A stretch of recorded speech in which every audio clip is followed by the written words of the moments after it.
Hi, welcome everybody to Module 2, Session number 6. We'll be back in a bit, don't go away.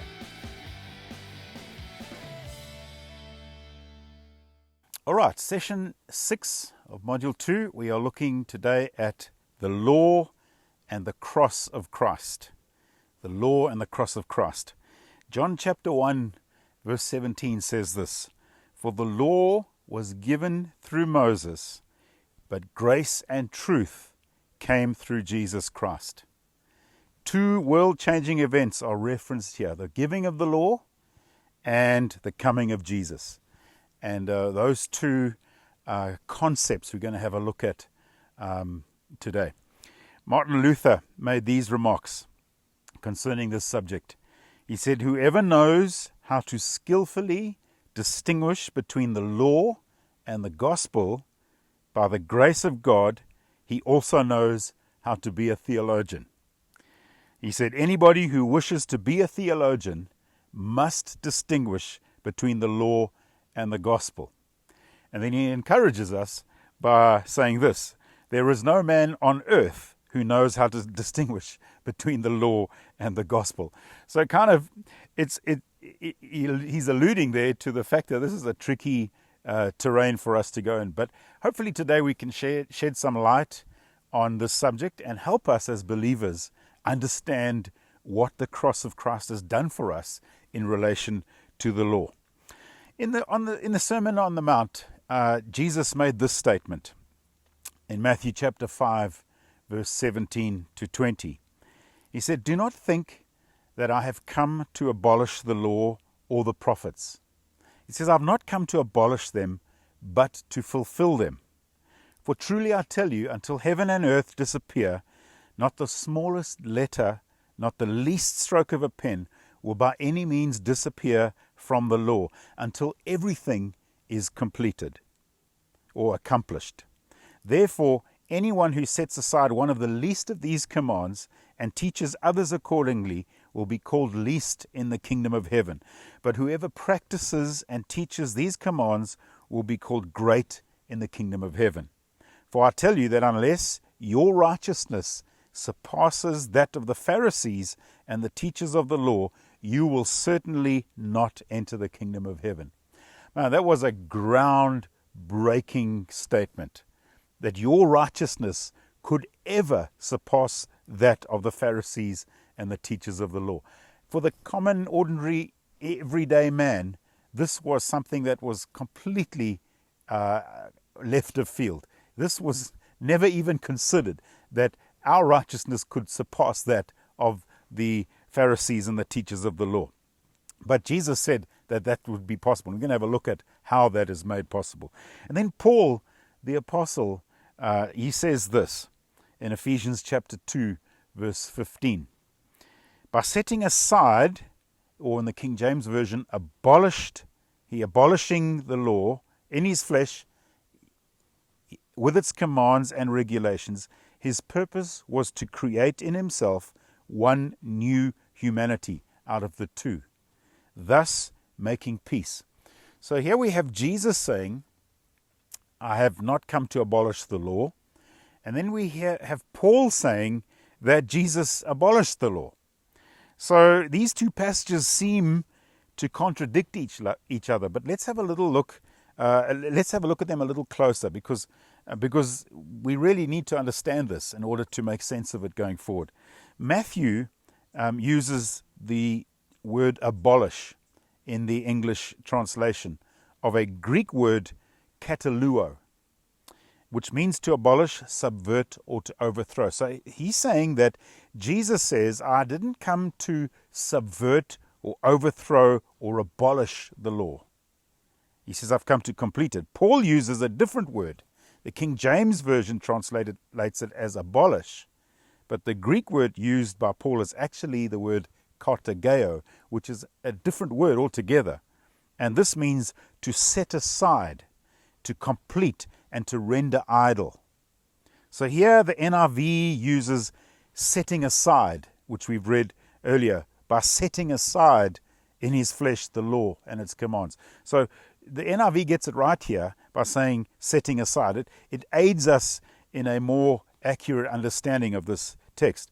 We therefore see that Paul was certainly not in contradiction to Jesus in any way, but he was saying exactly the same thing.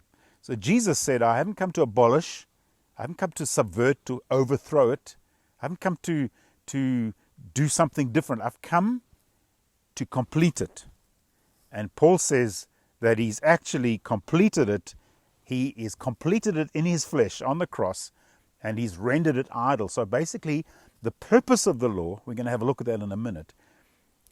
Paul's saying that Jesus has come and he's met the requirements of the law. He's done what the law required, and the reason for the law being given, Jesus has fulfilled. So therefore, it is now moved aside, put on the shelf, and it is it's idle. It's rendered idle. It doesn't have a bearing on us, other than for us to understand who God is. And we're going to have a look at that in a minute. So let's go back and ask the question, what is the law? Because that's important.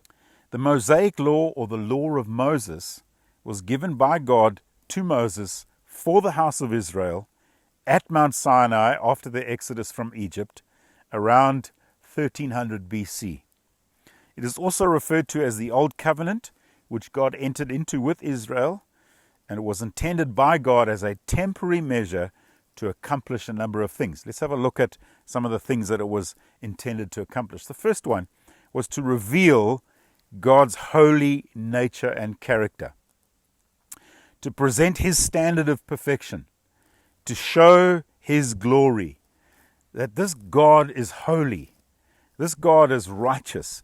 And so it was intended to show the people what a righteous God required and looked like. Leviticus 19 verse 2 says, "Speak to the entire assembly of Israel and say to them, be holy, because I, the Lord your God, am holy."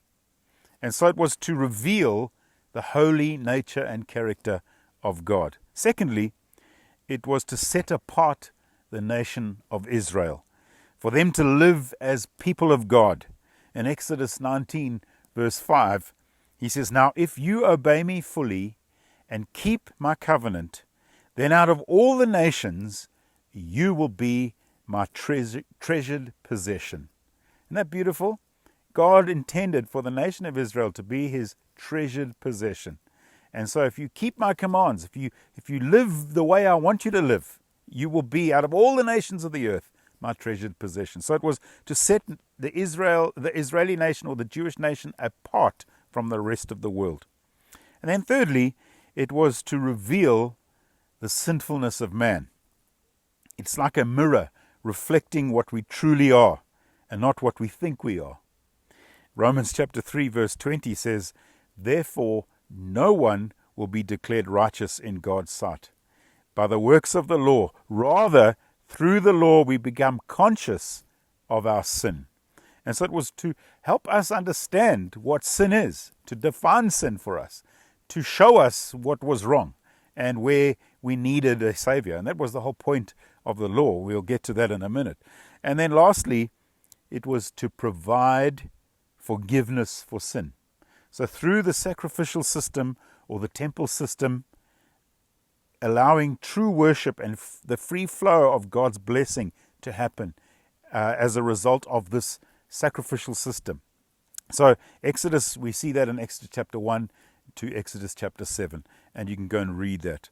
So the law of Moses was in actual fact 613 laws contained in over 2,000 verses of legislation recorded for us in the books of Exodus, Leviticus, Numbers, and Deuteronomy. And then, of course, with Genesis, make up the Torah, or the first 5 books, the Pentateuch in Greek, the first 5 books of the Bible, which form the Jewish law.